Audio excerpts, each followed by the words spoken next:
चंपापुर नामक एक गांव में रामू नाम का एक आदमी रहा करता था। उसकी पत्नी मर चुकी थी। उसने चंपा नाम की एक औरत से दूसरी शादी कर ली थी।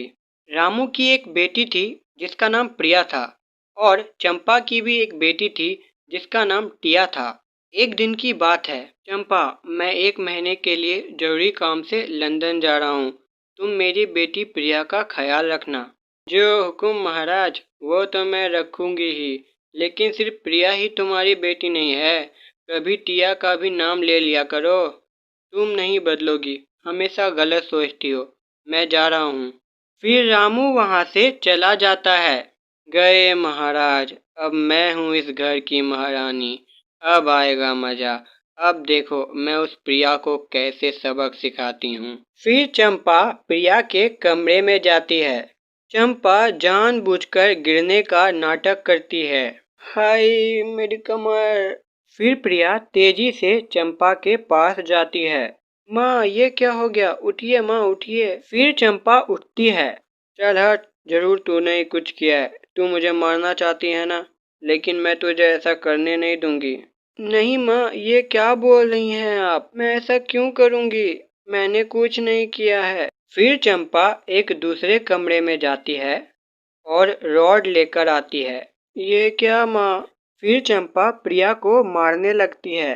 बोल, क्यों मारना चाहती है मुझे? मैंने कुछ नहीं किया माँ। तू ऐसे नहीं मानेगी, चल मेरे साथ। फिर चंपा प्रिया को किचन में ले जाती है। जब तक तेरे पापा नहीं आ जाते तब तक तू इस किचन में ही सड़ेगी। फिर चंपा प्रिया को किचन में बंद करके चली जाती है। मैंने कुछ नहीं किया माँ, मुझे माफ कर दो। मेरे साथ ऐसा मत करो। चंपा दूसरे कमरे में पहुंचती है। फिर उसकी अपनी बेटी टिया वहां आ जाती है।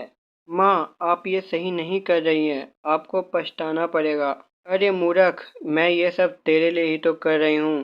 तेरे रास्ते का कांटा हटा रही हूँ। इधर किचन में अचानक से धुआं फैलने लगता है। अरे ये क्या? ये धुआं कहाँ से आ रहा है? फिर देखते ही देखते धुआं पूरे किचन में फैल जाता है। मैं सांस नहीं ले पा रही हूँ। आह, आह। दम घुटने से प्रिया की मौत हो जाती है। उस घटना के 2 दिन बाद एक जंगल में प्रिया की चुड़ैल प्रकट होती है। माँ, तूने मेरी जान ली और मुझे इस जंगल में फेंक दिया। तूने ये अच्छा नहीं किया। अब देख मैं तेरे साथ क्या करती हूँ। फिर प्रिया टिया का रूप ले लेती है। हम्म। इधर चंपा, अब मैंने उस प्रिया को ठिकाने लगा दिया है। अब इस घर पर सिर्फ मेरा और मेरी बेटी का राज चलेगा। फिर प्रिया टिया बनकर वहां आती है। माँ चलो ना, मैं तुम्हें कुछ दिखाना चाहती हूँ। लेकिन कहाँ? तुम चलो ना माँ। फिर प्रिया अपनी माँ को लेकर रेलवे ट्रैक पर पहुँचती है। Railway track? यहाँ क्या है? हमें तो कहीं नहीं जाना। लेकिन मुझे जाना है ना माँ। कहाँ बेटी? ऊपर। फिर प्रिया तेजी से जाकर रेलवे ट्रैक पर खड़ी हो जाती है। प्रिया, ये क्या कर रही हो? रुक जाओ। फिर ट्रेन आने लगती है। मुझे कुछ करना होगा। चंपा तेजी से रेलवे ट्रैक पर जाती है। प्रिया चल, ट्रेन आ रही है, वरना हम दोनों मर जाएंगे। लेकिन प्रिया मूर्ति बनकर खड़ी रहती है। तभी तेजी से ट्रेन आती है और चंपा को कुचल देती है। आ! फिर प्रिया की चुड़ैल वहां आ जाती है। मेरा बदला पूरा हुआ। तेरी बुराई की वजह से बेचारी टिया ने तुझे खो दिया, लेकिन मुझे पता है मेरे पापा उसका ध्यान रखेंगे। फिर प्रिया की चुड़ैल मुक्त हो जाती है। एक शहर में विकी नाम का एक आदमी अपनी दूसरी पत्नी प्रिया के साथ रहता था। विकी की एक बेटी थी जिसका नाम रिया था। प्रिया की भी एक बेटी थी जिसका नाम टिया था। एक दिन, प्रिया, खाने का समय हो गया, आज इतनी देर क्यों? फिर प्रिया वहां आ जाती है। अजी सुनिए, बच्चों का बहुत मन है, वो बाहर जाकर खाना चाहते हैं, इसलिए मैंने खाना भी नहीं बनाया। ओह तो ठीक है, जाओ बच्चों को लेकर आओ और तुम भी तैयार हो जाओ। आज हम बाहर ही खाना खाएंगे। नहीं जी, मैं नहीं जाऊंगी, घर में बहुत सारे काम हैं। आप लोग जाइए, मेरे लिए पार्सल ले आइएगा। अच्छा ठीक है। फिर विकी बच्चों को लेकर चला जाता है। हो गया काम, अब मैं पूरे घर में अकेले हूँ।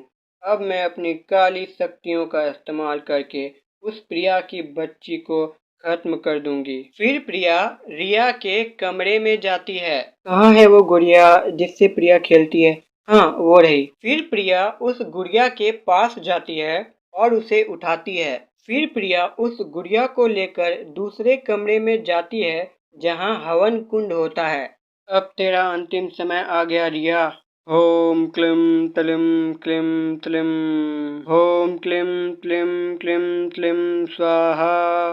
फिर प्रिया गुड़िया को हवन कुंड में फेंक देती है। इधर उसकी बेटी टिया अपने आप जलने लगती है। बचाओ बचाओ, ये क्या हो रहा है? मैं जल रही हूँ, बचाओ। इधर प्रिया, अब जल्दी से ये लोग आ जाएं, मैं खुशखबरी सुनने के लिए बहुत बेताब हूँ। फिर विकी और रिया वहाँ आ जाते हैं। प्रिया रिया को देखकर चौंक जाती है। तुम यहाँ क्या कर रही हो? टिया, टिया कहाँ है? माँ, वो पता नहीं टिया को कैसे। फिर रिया सौतेली माँ को सब कुछ बता देती है। नहीं नहीं, ऐसा नहीं हो सकता, नहीं। उस घटना के 2 दिन बाद रिया अपनी सौतेली माँ के पास जाती है। माँ देखो ना, टिया की एक डॉल मेरे कमरे में थी, वो नहीं मिल रही है। क्या आपको पता है कि डॉल कहाँ है? क्या वो डॉल तेरी नहीं थी? नहीं माँ, वो डॉल मेरी नहीं थी। मैंने और टिया ने एक दूसरे से अपनी डॉल बदल ली थी। रिया तू जा अभी यहाँ से, मुझे अभी कोई बात करने का मन नहीं है। मुझे नहीं पता तेरी डॉल कहाँ है। फिर रिया वहाँ से चली जाती है। मुझे पता है जरूर ये सब तूने ही किया है। रिया, तुझे मेरे काले जादू के बारे में पता था, इसलिए तूने गुड़िया को बदल दिया, लेकिन अब ज़्यादा देर तक तू नहीं बच पाएगी। फिर प्रिया वहाँ से चली जाती है। उसके जाते ही टिया की भूत वहाँ प्रकट हो जाती है। माँ, मुझे पता नहीं था कि तूने ऐसा किया है, लेकिन अब मैं सब कुछ सच जान गई हूँ। अब मैं तुझे कोई बुरा काम नहीं करने दूंगी। अगले दिन प्रिया रिया के कमरे में जाती है। माँ बोलिए, क्या बात है? रिया बेटी, मुझे तुम्हारी गुड़िया चाहिए। क्या है ना, मुझे मेरी बेटी की बहुत याद आ रही है। उसने तुम्हारी गुड़िया से खेला है। मैं इस गुड़िया को अपने पास रखना चाहती हूँ। क्या तुम मुझे अपनी गुड़िया दोगी? ठीक है माँ। फिर रिया प्रिया को गुड़िया दे देती है। प्रिया गुड़िया को लेकर हवन वाले कमरे में जाती है। अब तो पक्का है कि ये गुड़िया तेरी ही है। अब तुझे कोई नहीं बचा सकता। तेरी वजह से मैंने अपनी बेटी खोई है। अब तुझे कोई नहीं बचाएगा। ओम क्लीम क्लीम क्लीम क्लीम स्वाहा। फिर प्रिया गुड़िया को हवन कुंड में फेंक देती है। ऐसा करते ही प्रिया खुद जलने लगती है। अरे नहीं, ये क्या, मैं खुद जल रही हूँ, ऐसा क्यों हो रहा है? प्रिया जलकर भस्म हो जाती है। फिर वहाँ टिया की भूत आती है। माँ, ये मैंने किया। मैंने तुम्हारी बचपन की जो गुड़िया थी, वो रिया की गुड़िया से बदल दी। तुझे तेरे किए की सजा मिल गई। अब मैं मुक्त हूँ। फिर टिया मुक्त हो जाती है।